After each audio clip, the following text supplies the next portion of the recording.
아니요, 뭐 국내에서 회자되리라고는 전혀 생각 못했고요. 넷플릭스에 나오는 킹덤이라는 드라마가 아주 인기가 좋았는데 영국 사람들은 갓에 아주 관심이 많이 보이더라.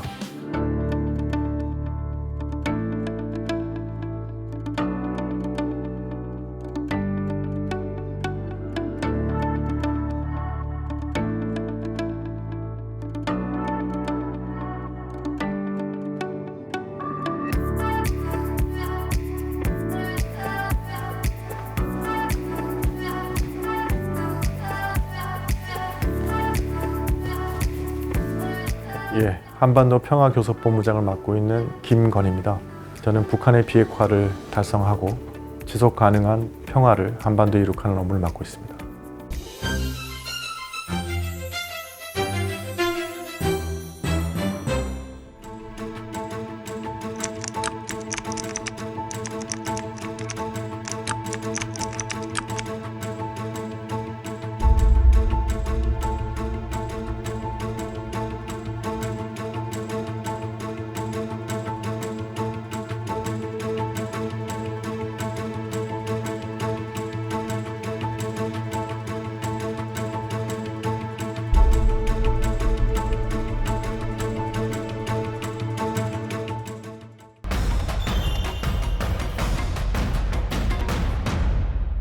저에게 주어진 임무는 2.13 합의 중에 단 한 줄이었습니다. 오자는 북한에 대해서 100만 톤 중유 상당의 경제에너지 지원을 한다. 그래서 그 한 줄을 이행하는 것이 저에게 주어진 임무였습니다. 저는 그게 그렇게 어려운 문제인지는 협상을 하기 전까지는 전혀 예상을 못했습니다. 왜냐하면 첫 번째, 100만 톤이란 말부터 합의가 잘 안 되더라고요. 100만 톤의 의미가 뭐냐. 전 세계 기준에 뭐 FOB 뭐 그런 기준들이 있어서 운임료가 포함되느냐 포함되지 않느냐에 따라서 이 가격 차도 많이 나고, 또 중유란 말에 대해서도 의견이 통일되지 않았습니다. 왜냐하면 국제적으로 통용되는 중유가 유황 성분에 따라서 2.0%, 2.5%, 4.0% 세 가지가 거래되고, 그 다음에 거기에 따라서 가격이 뭐 한 15불, 20불씩 톤당 차이가 나니까, 그래서 중유를 지원한다는데 그러면 그 중유는 어떤 중유를 의미하는 건지, 그 다음에 그 100만 톤 상당이라고 했는데 북한이 50만 톤은 중유로 받고 50만 톤은 현물로 받기를 희망해서 그래서 또 문제가 생겼습니다. 가령 예를 들면 북한이 뭐 연필을 공급해달라 그러면 연필 12자리는 중유로는 몇 톤인가 뭐 이런 문제가 생겨서 결국은 달러로 환산하는 문제가 생기는데, 그럼 우리나라는 원화로 그거를 구입하게 되고 중국은 위안화로 구입하게 되고, 그러면 환율의 문제가 생깁니다. 근데 환율도 적용할 수 있는 환율이 매도 환율이 있고 매수 환율이 있고 중간 환율이 있고, 거기에 따라서 북한이 받을 수 있는 물자의 공급량이랑 다 틀려지기 때문에, 그래서 협상을 해야 될 일이 뭐 한두 가지가 아니었습니다. 우리나라에서 가장 그 분야에 정통하신 전문가분들을 불러서 계속 과외 수업을 하면서 협상을 했습니다. 뭐랄까, 짧은 시간 동안에 많은 지식을 흡수해서 일을 해나가는 것, 그거 하나하나를 갖다가 뭐 저희도 전혀 모르는 상황에서 우리 과원들이 다 열심히 공부해 가면서 방안을 마련하고, 그 다음에 각 나라를 설득하고 합의에 이르러서 결국은 뭐 경제에너지 지원이 원활히 이루어지고, 그에 따라서 북한이 약속한 북한의 그 비핵화 조치도 하나하나 이루어지는 걸 보면서 그때 당시에는 상당히 보람을 느꼈던 것 같습니다.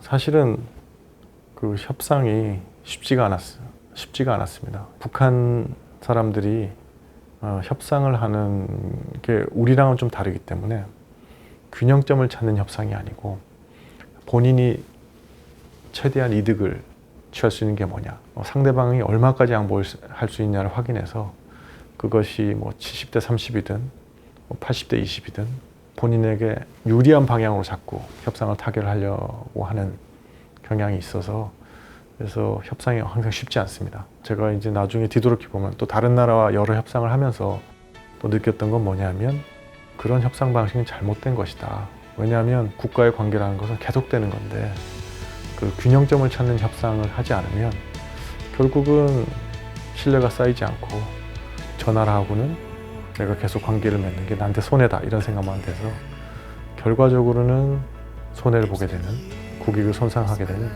그런 결과가 된다는 걸 많이 느꼈습니다. 그래서 항상 그 50대 50의 균형점을 찾으려고 하는 것, 그것이 우리가 하는 협상에서 가장 중요한 점인 것 같고 아마 일상생활에서도 그게 적용되지 않을까 싶습니다.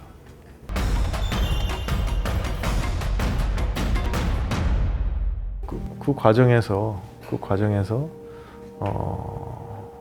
북한이 그런 인식을 하게 만든 것 같습니다. 그건 뭐냐면 본인이 이제 다른 나라를 상대해서 뭐를 이루어가는 게 힘든 상황에서 우리가 경제에너지 지원 의장국으로 여러 나라와 교섭을 해서 이 경제에너지 지원이 가능하게끔 하는 그런 어떤 경험들을 하면서 북한으로 하여금 이런 국제적인 문제에서 한국과의 협력이 필요하고 중요하구나 이런 생각을 하게 했던 것 같습니다. 그래서 경제에너지 지원 워킹그룹이 진행되는 동안에는 그때 당시에 남북 육자회담 수석대표 간에도 활발하게 의견도 교환하고 회담도 여러 번 갖고 그랬던 기억이 납니다. 북한이 결국은 영변 원자로의 가동 기록을 미치게 했던 기억이 납니다. 그래서 그걸 지금 북핵 대표를 미국의 북핵 대표를 맡고 계신 아마 성김 대사께서 거기 가서 그걸 가져 나오던 장면이 아직도 생생합니다.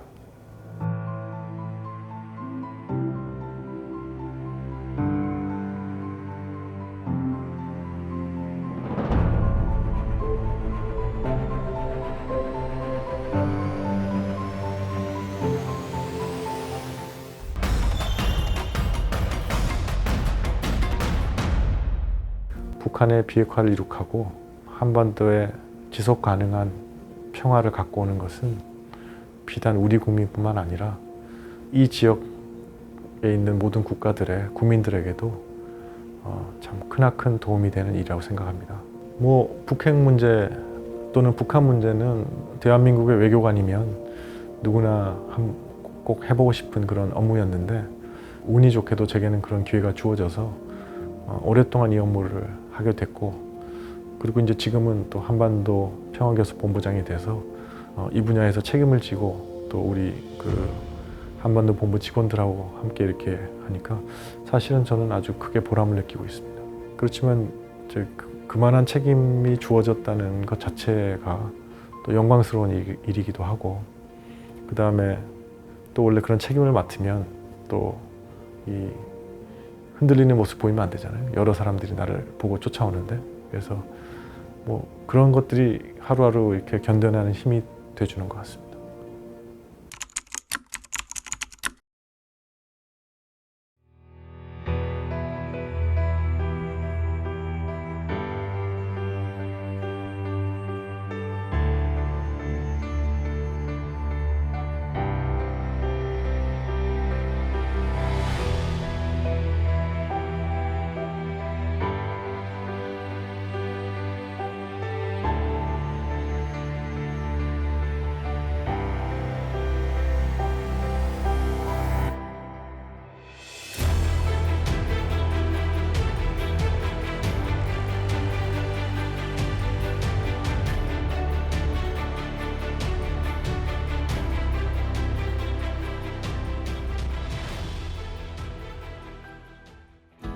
사실은 이제 저도 이제 거의 커리어의 마지막을 달려가고 있기 때문에 이번 한반도 평화교섭본부장을 하면서 북한의 비핵화와 한반도의 평화에 미력이나마 좀 힘을 보탤 수 있으면 하는 바람이 크고요.